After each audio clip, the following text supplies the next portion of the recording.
Class, my name is Iffy Okafor. I'm Public Administration 510, and today I'm going to talk about termination processes.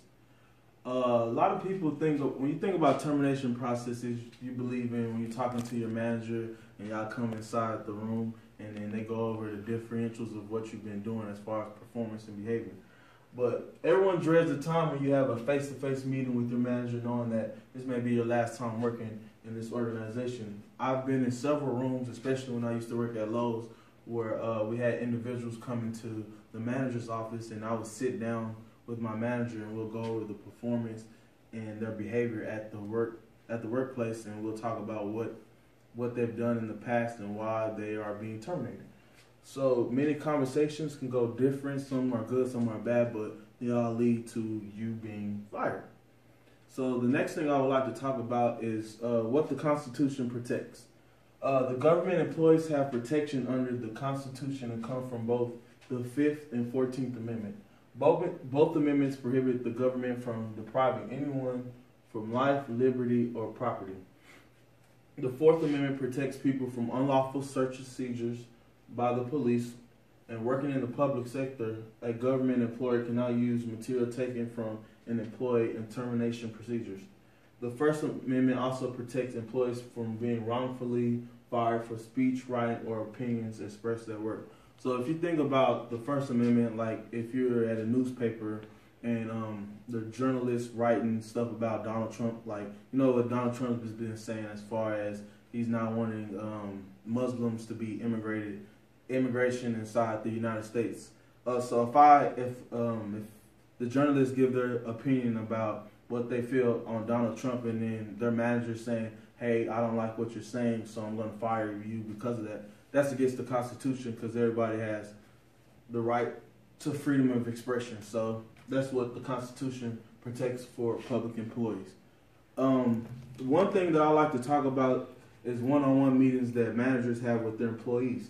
Managers have the ability to choose a time for when it's appropriate to terminate the employee from the organization. So many managers might wait another month, they might wait 2 months, or they might do it that day as far as terminating the employee. It just depends on how they feel that day or how the human resource manager may feel it's appropriate to fire that employee.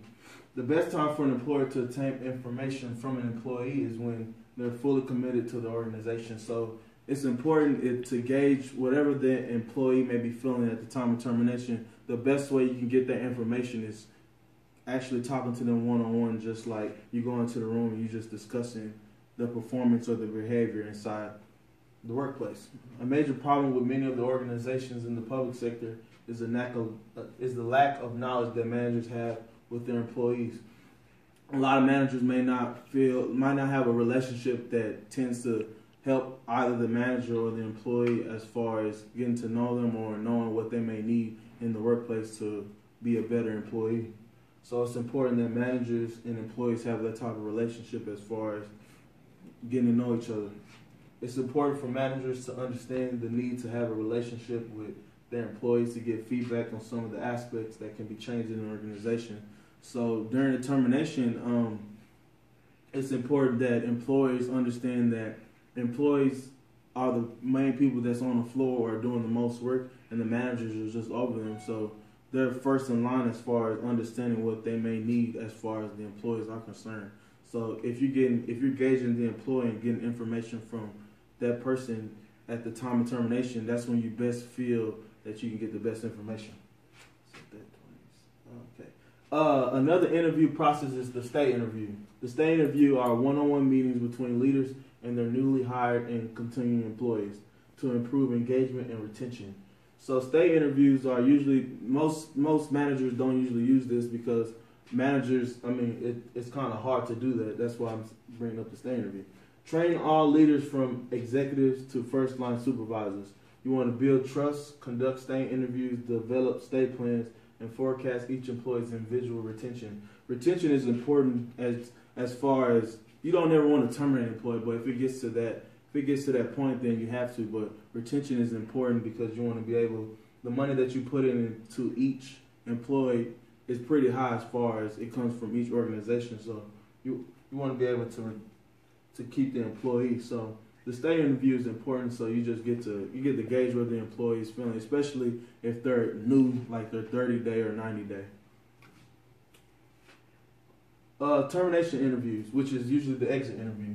Many organizations use some type of termination interview when they are about to terminate an employee from the organization. Many organizations tend to use their human resource managers to conduct the interview with the employee. Like I was saying, for instance, when I was working at Lowe's, we used our HR manager. She would usually be the one to fire an employee if our store manager wasn't available, and she'll usually take them to the room and give them a couple copies as far as what they're going to be doing, as far as the medical benefits, when that's going to stop and continue.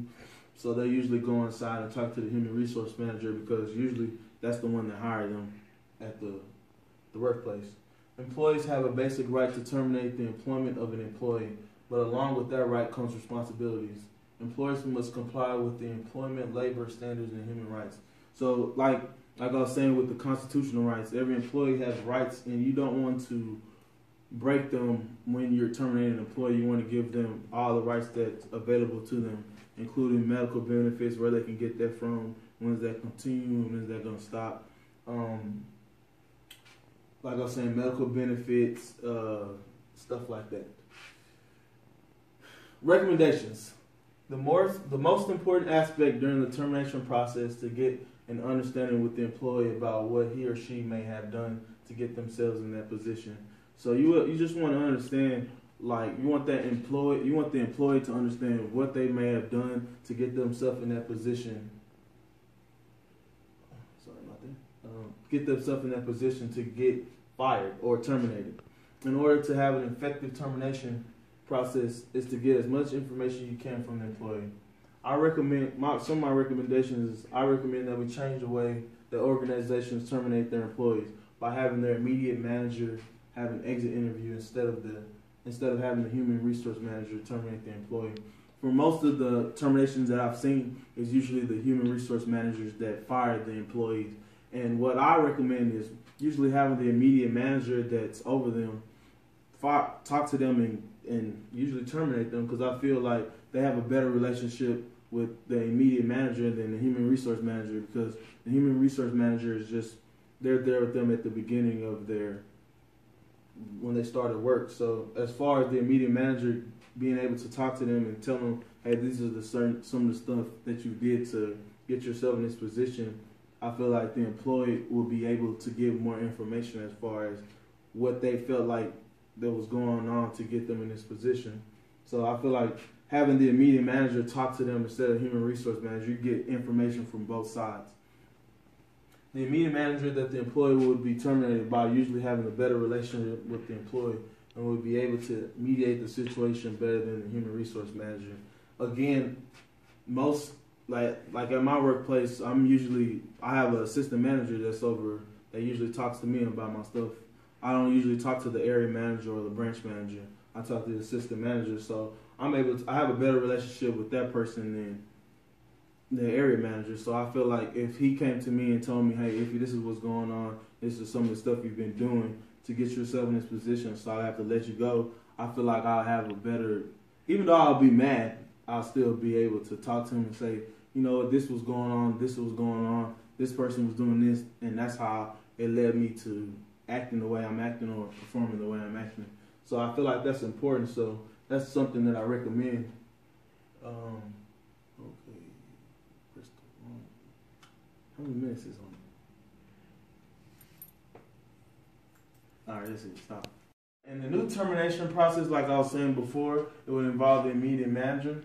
It would take place during closing time. Whenever the organization chooses to close, the immediate manager will ask questions about the performance and behavior of the employee, and also ask for feedback about the different things that can be changed inside the organization.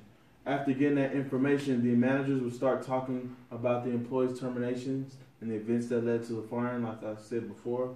The employee will be able to speak and ask any question that he or she has on their minds as far as what they could have done to not be fired or anything like that. The employee, before leaving, will be given paperwork in order to find another job. The employee will be able to use the organization as a reference, and the organization will not disclose any information about the termination only if he or she worked for the organization. So that's another important thing as far as the new termination process is being able to give the employee the right to use the organization as a reference, and the organization not being able to disclose any information about why the employee was terminated, as far as if he stole anything or if he was just a performance or behavior issue, just so that he'll be able to get a job. And just that's about it. And thank you for looking at my PowerPoint, and I hope you enjoyed the new termination process.